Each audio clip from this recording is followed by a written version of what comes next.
And that's it.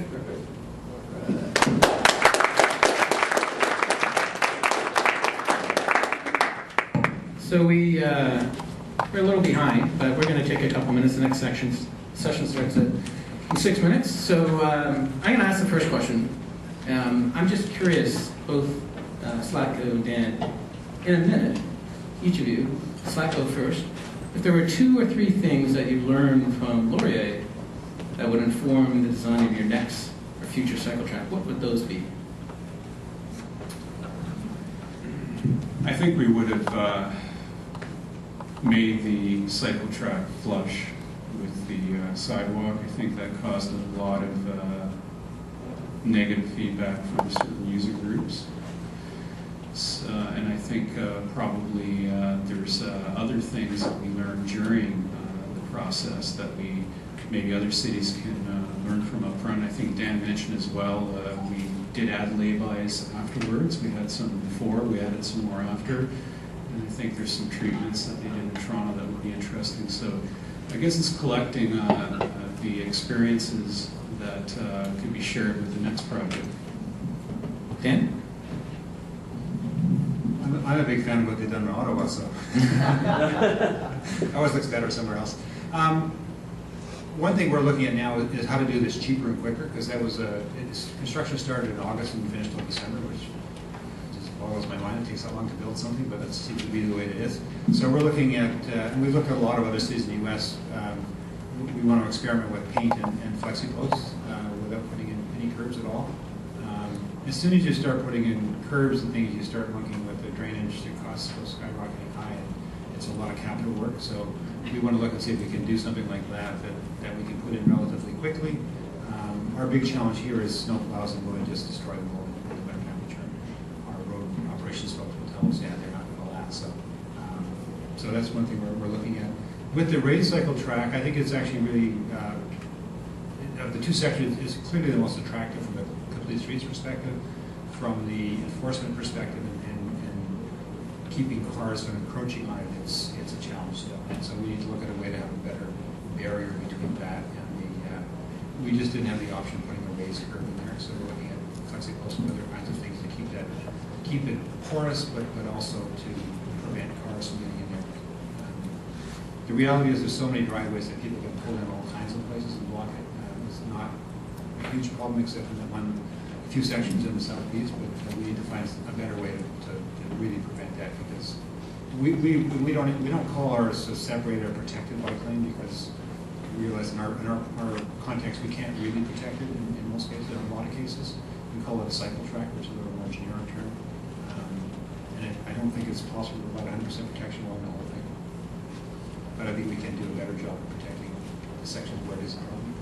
Okay, we're going to open it up in a couple of questions before we get kicked out. Yeah, right in front. Speak loudly when you ask your question. Thank you, Daniel. That was a very, very interesting talk. It's interesting to see how Sherborne could be very creatively reformed to handle bike traffic, given the limitations of width of the road. I'm curious, did the bike numbers increase significantly after the improvement project? We're just doing the counts now, so we'll replicate them in June. Our previous counts already just opened in December, so we like to do our counts for June, July. So we haven't actually done the count yet. We do have automatic counters installed, but we don't have a display. It's not completely functional yet. Next question. Anyone? Yeah. I had 2. One of them is just about, in the Toronto context, getting the police who are violating the rules involved in enforcing the rules, and if that's been thought of. And then, unfortunately, if I can answer, it's different police who are doing parking enforcement and who are responding to emergency calls. We've met with them both.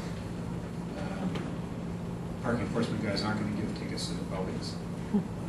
But yeah, it's something we continue to meet with them monthly, and we hope that relationship gets better, but it's a bit of a cultural thing we're dealing with.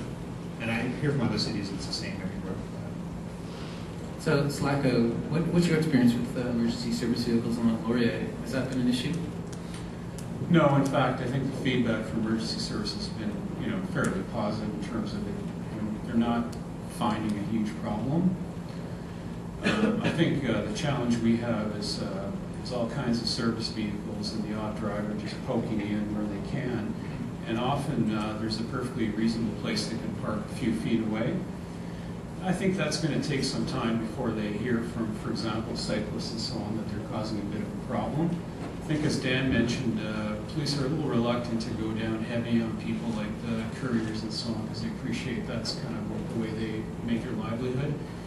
So I think both people that are parking illegally, as well as, we do get a lot of pedestrians that are completely unaware of where they're heading, that hopefully over time that'll be a part of the learning process.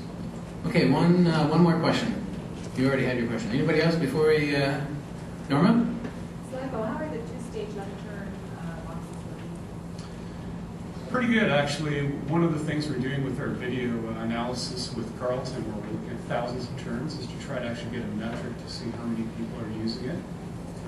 And but anecdotally, I've been there hundreds of times. It seems to be working very well. I guess, Dan, it's a little early for Toronto. Yeah, but I could say something. They went in December, but the green didn't go down until May. And I'd say it's a night and day difference with just paint in December, and through the winter, people looked at it and just said, I'm not going to go in there. But as soon as it became green and stand up, people feel more comfortable getting in there. And I observed a lot more people using it. Okay, I think we're going to wrap up. So join me in thanking our speakers.